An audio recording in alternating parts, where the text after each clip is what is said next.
Hi friends, നമ്മുടെ കുഞ്ഞുങ്ങൾ എന്തെങ്കിലും തെറ്റ് കാണിച്ചിട്ടോ കുറ്റം കാണിച്ചിട്ടോ അപ്പം നമ്മൾ അവർ വഴക്ക് പറഞ്ഞിട്ടോ അടി കൊടുത്തിട്ടോ ഒരു കാര്യമില്ല. അവരെ ആ ഒരു കുറ്റം ചെയ്യാനാകുന്ന രീതിയിലാക്കി എടുക്കുന്നത് നമ്മൾ തന്നെയാണ്, നമ്മുടെ പേരൻസ് തന്നെയാണ്.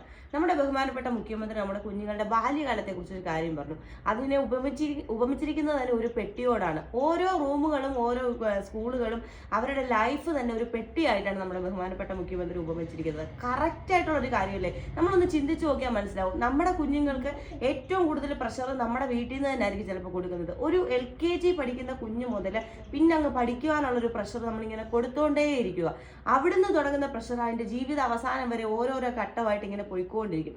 അപ്പോൾ ആ വക കാര്യങ്ങൾ ഒഴിവാക്കും. ഇപ്പം ഈ കുഞ്ഞ് സ്കൂളിലോട്ട് ചെന്ന് കഴിയുമ്പോൾ സ്കൂളിൽ വരുന്ന ടീച്ചേഴ്സ് അവരുടെ പ്രഷർ തീർക്കുന്നത് അവരുടെ ഈ കുട്ടികളിലോട്ടായിരിക്കും. അപ്പോൾ ഈ വക എല്ലാ പ്രഷറും കാരണം നമ്മുടെ കുഞ്ഞുങ്ങൾക്ക് മറ്റൊരാളുടെ ഇടപെടാനോ അവരുടെ മൈൻഡ് തന്നെ ഒരു വേറെ രീതിയിലായിരിക്കും. അവർ പിന്നെ ഇപ്പോൾ എങ്ങനെ പ്രവർത്തിക്കുമെന്നോ അല്ലെങ്കിൽ അവരെ ശകാരിക്കാനോ നമുക്ക് ഉത്തരവാദിത്വം ഇല്ലാത്ത അല്ലെങ്കിൽ നമുക്ക് അവകാശമില്ലാത്തൊരവസ്ഥയിലേക്ക് കൊണ്ടെത്തിക്കാം. അപ്പം ഇതിനൊക്കെ ഉള്ളൊരു സൊല്യൂഷൻ എന്ന് പറഞ്ഞാൽ നമുക്ക് സമയം കണ്ടെത്തി നമ്മുടെ കുഞ്ഞുങ്ങളുടെ കൂടെ ഇരിക്കുക. പേരൻസ് ഇപ്പോൾ നമ്മൾ സമയം ഉള്ളപ്പോൾ ഇരിക്കാന്ന് വിചാരിച്ചാൽ ഒരിക്കലും നടക്കുന്നില്ല. കാരണം എല്ലാവർക്കും അവരുടേതായ തിരക്കുകളാണ്, കാര്യങ്ങളാണ്.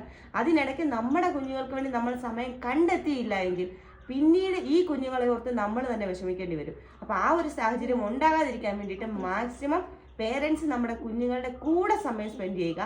ഇതൊരു വെറുതെ ഒരു കാര്യമായിട്ട് നമ്മൾ എടുക്കരുത്. ഇതാണ് നമ്മുടെ കുഞ്ഞുങ്ങളുടെ മൈൻഡിലേക്ക് എത്താൻ പോകുന്ന നല്ല ഇമ്പോർട്ടൻ്റ് ആയിട്ടുള്ള ഒരു കാര്യം. കാരണം അവരുടെ കൂടെ നമ്മളുണ്ടെന്നുള്ളൊരു തോന്നൽ അവർക്ക് ഉണ്ടാക്കിയെടുക്കുക. ഇതെന്തായാലും ശ്രദ്ധിക്കുക. നമ്മൾ ശ്രദ്ധിച്ചു കഴിഞ്ഞാൽ പിന്നെ നമുക്ക് കുഞ്ഞുങ്ങളുടെ കാര്യത്തിൽ ഒരു ടെൻഷനും വേണ്ട. അപ്പം ടാറ്റാ.